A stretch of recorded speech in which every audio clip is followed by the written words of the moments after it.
home and we're making our first trip of 2022.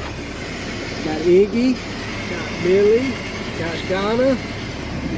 Got me, but we're waiting on me because I knew for about a week now we were headed to the race shop.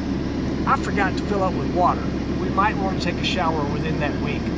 So we're all sitting here in the driveway waiting on this thing to fill up with water. Appreciate y'all watching.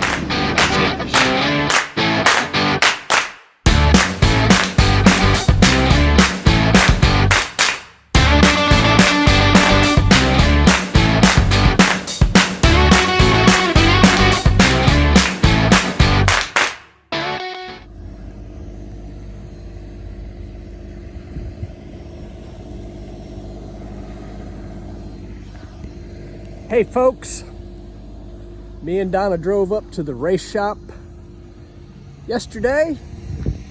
It's cold out, got my coffee, and we have a new look for the race car, the trailers, and everything. Cannot wait to show you guys. Let's go in here and get to work. It is almost one of those things where it's time to get everything done and go stomp on that loud pedal. All right, here we are at the race shop. I'm coming around to show y'all the new look of the race car this year. Something different. Still got our blue going, but y'all check this out. Still got some decals to add, but loving the, it's kind of a little bit like what we did at Bristol this year, what everybody surprised me with the lightning bolts in there. And it looks really cool. It's different. I like it. Looks awesome. Absolutely love it. SSI does such a good job doing the vinyl. Always looks good. And it is a job doing this.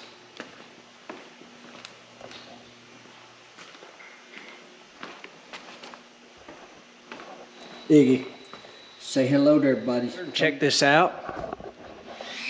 A little dark right here, but the trailers come out awesome. Really, really like how this all come out. Matching the car. It's loud. I like it. Those lightning bolts are really, really cool. Big old Parts Plus up here. Folks at SSI Decals are unbelievably good at doing this. I mean, you think about that. 53-foot long, lots of vinyl. That's lots, that's like a lot of wallpaper right there. I mean, that thing is absolutely just fantastic. Love the way it looks, come out great. I mean, it's cool. Now, love all that, but I got to show you one of, make a little light here. One of my favorite parts of what they did. Check out that back door. That is freaking cool. Stomp on that loud pedal, 25, and somebody's signature there, whatever that is. Whoop. Man, this stuff come out great. So this is a Sunday. We got a few folks in here working, and it is more of a maintenance repair kind of day situation. I think Mike's working on his screens and what have you. Y'all aren't going to believe the mess we got going in the crew chief lounge up there. It's quite the sight to see. Yeah, if they ever wanted to see what one of these looks like before they put the walls in it, they could. We're fixing to take a look. Yeah. It is, think about it, it's a shop driving down the road, and it takes a beating. So here is inside the lounge that y'all have seen plenty of times. And Mike is doing some work for his computer screens over there, rearranging how they are. But what we had going here is, this is the panel that's outside the trailer. and all of these rivets had come out and broke just from driving up and down the road. You can see here where this had buckled, and outside of the trailer it had actually really shifted a lot, and we had made a repair, put a steel plate out here, and that was a good way to fix it, but it needed to be the wall taken out in the lounge in there so that it could really be grabbed. And Blaine and Izzy are actually going to put another piece of steel on the other side of that so that it'll be able to grab something besides some thin aluminum, which is what the outside of these trailers are made out of.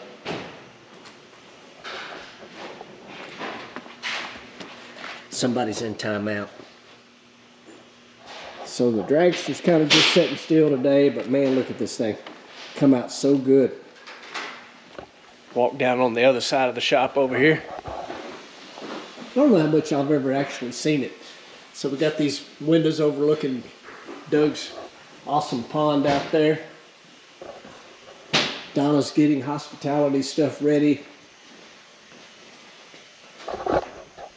So during the season, we'll end up with about 5,000 Parts Plus people. Usually right around 5,000 Parts Plus people will come through the hospitality side of things. And so it's a lot of work to prepare for that many people to come. So she's got stuff scattered and getting ready for that. And over here is someone that y'all have met before, Nitro Dave. Hello, how are you, everybody? So Dave is timing a camshaft in, getting another motor ready to go. You can see we got some motors sitting over here that are ready. Got one right here ready. And I'm gonna leave Dave alone because what he's doing is like vitally important at the moment. But it's kind of funny to have Dave over there. I don't want to bug him too much while he's actually timing, but so Mike and I have had Dave before, and it's kind of cool to have him back. You know, it's a reunion of the old guys, old Werner guys, and we are old guys now, actually. Yeah. Now that I think about it, I've had Dave, oh no, at least 10 years. You know, 10 racing seasons, yep. And he's like a machine. And Dave and I can speak the same machine language, and both are sometimes grouchy. Yeah, you're hearing giggling from across the shop over there. Did I say that right, Dave? Yes, one way of putting it. So, but trust is something that, you know, we have to have a lot of out here in the racing world, and I have the utmost respect and trust in Dave putting the end together. And you know, a lot of guys wish they had a cam doctor and various tools and whatnot to, you know, look at their camshaft profiles and calculate the area under the curve. Well, I have Nitro Dave. I don't need a cam doctor. I've one of the best engine guys of all time. So we got Dave for a little bit, and I get to get out of town with, you know, all the bullets put together with the, you know, approved by Dave. Exactly. And so Nitro Dave will get us out of town and on the road, and I know you'll have confidence. Oh, yeah. You know, and I'll have confidence, and you know, so it'll be about us to get the heads on the engine right and all that kind of stuff, because the short blocks will be great. They'll be perfect. So here, well, I got both of us in the frame here. I know at this very moment people are commenting, where's the Angry Hornet? So here's the story. Angry Hornet, absolute, we love the Angry Hornet. Oh yeah. But he had been telling you guys on his channel and on here too that he had went to work at a machine shop, and they do pro stock motors, they do all kinds of stuff, and he's become so valuable there that we are not going to have the Angry Hornet this year. No. And we're trying to talk Dave into full time, but he's like, I'll let him speak on that. But he is available to us. He's not that far away. Actually, he and I live real close together, but nobody's mad at Hornet. Just want y'all to know that. And Nope. If we can steal Hornet away, we will, for, you know, some weekends here and there if we need him. But he's over in Idaho, and Nitro Dave is near Drummond's, Tennessee. So he buzzed up here for the weekend, and We have full confidence in what Dave's Oh, doing. yeah, Dave's the guy. He's the guy. I don't have to watch over Dave. Nope. No, there's no, I need to double check Dave. We don't have that.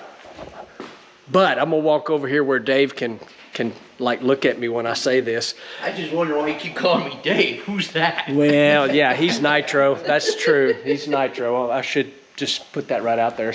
We got Angry Hornet and Nitro. Nitro Dave. That's Must what be something about short black guys. Now, this is a bit messier for all of you looking at all the junk on the bench and everything. And yeah, it's, we're a touch disorganized, but, I don't normally do the short blocks, and Dave's never, been in our shop and seen our toolboxes, and well, I got everything all scattered out because I couldn't wait to start working on engines till Dave got here, so I made a big giant mess. And Dave's just trying to work through it. So this is not Dave's mess. This is not normal for him to be disorganized and all that like that, but it's torture treatment. Yeah. Torturing A Dave. last minute deal. Yeah. So the truth is, Dave brought his own little toolbox for putting short blocks together. And look, this one little guy's all he needed for putting the short block together. Right. It's funny. Yeah, and I recognize these tools from a long time ago. Not all of them. Just Not all of them, no, just the stuff I made. well, it was good stuff, Well, I did it right. All right, Dave. So guesstimate. Just give me a guesstimation. How many Nitro short blocks you think you ever built? Oh my goodness, let's see. Well, we made a lot of laps, so if we made 150 laps a year, I don't know. So I'm gonna back up so you can see both of us. So Dave and I, at least a couple hundred. and Mike, we worked together. How many championships did you win? Did we win together? We won six. So you were there for all of them. Yep, I You was were there all for of them. all of them. And I won one before, the year before in 2000 with Paul Romine. So me and Mike are 6-time, and he's a 7-time. But with that being said, You were saying we probably made about 150 runs a year typically. So just give That's us. 900 right there. Yeah. So just what would you guess? That'd be like what? It'd be like 90, 100, That'd be 100 those years. 100 short blocks. Yeah, In 6 years Those time. years, yeah. So probably closer to 250 or something. Right. Lots of them. Because I worked with Mike at Christian Powell's, Yep. and then a little bit with Jim Epler. So all right. So you just mentioned Christian Powell, youngest top fuel driver ever, lady, and first teenager to win a top fuel race. Yep. Am I Well, correct? no, Jeb Ellen won. She was the when first he was girl teenager Yep, to yep, win yep. for sure. She actually won her race on her prom weekend. No Instead kidding. of going to prom, yeah. No kidding. So Which we were glad. I got you. I got to get you to tell the story because Uh-oh. I think at the last. No, this is a Christian Powell story, not a us story.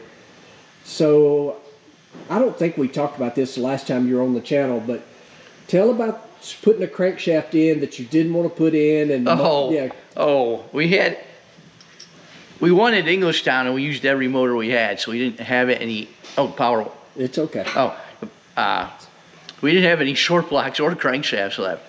So And the this is very the next weekend, Reebok car, correct? Reebok car, yep. And the very next weekend, our car owner, it was the Indy 500 weekend. Our car owner actually had 5 Indy cars at that race, that particular Indy 500. And so he had all these people coming in from all over the place to see the Indy 500 race. But they wanted us to make a squirt at IRP on Friday night. And at the last minute, we were able to get a block. And we got a KB crank. And nothing against KB cranks, but at that time, they were kind of not very popular. So put that motor together with that crank, and we made the pass and everything. Everything was good about that. But then Mike never wanted to run that crankshaft again. So he told me to put in this block, and then he'd be like, oh, I like that block. Take that crank. And I end up moving it 9 different times. We never put another run on it. And then finally, I just stuck it underneath the bench. And when he'd tell me to move it more, I would say, okay, I did it. So you literally changed the one crank 9 times and never run it again. And never ran it again. Golly. Oh. I don't know, maybe it was just picking on me, make me practice more or something. Oh, maybe I should add, however many plus 9. Exactly. Yeah. Exactly. Yeah. So Dave's built a ton of these. And let's see, I won 50? I think you won 51 because you won that 51. one. 51. That one with. I'm talking about with me and you. Oh no, with you and me it was 47. I think. 47? Yeah, because the first year you ran. Oh, yep. So 47 national events me and Dave won. So Actually, Mike Clover is the winningest IHRA person because he won the 6 races with Del Poldi. Yep. And then 50 with Clay, and he won at least 1 or 2 with the Kilpatrick and Canal car. And then I'm actually second because I won 47 with Clay, 4 with Romine. Or maybe we're tied, but I can't remember. But anyways, either I'm one more than Clay or we're tied. And then Clay's the third. But nobody ever counts crew chief. man, I just went from the all-time winner to IHRA guy. I'm now third. I'm now third. Well, Thanks, maybe you're Dave. tied with second. Sorry. See? All right, I'll leave you alone. Okay. That will not be the last y'all see of Nitro Dave, though. Just had to make a lap around the shop and show y'all the new look. Absolutely love what the look is this year. SSI crushed it as always. Hanging the vinyl on these things. I love it. All right, folks, that's going to wrap up what our new looks are. Again, I think it's just absolutely awesome how it all come out. As always, appreciate everybody watching, liking, subscribing, sharing, commenting. Appreciate everybody tuning in. See you in the next one.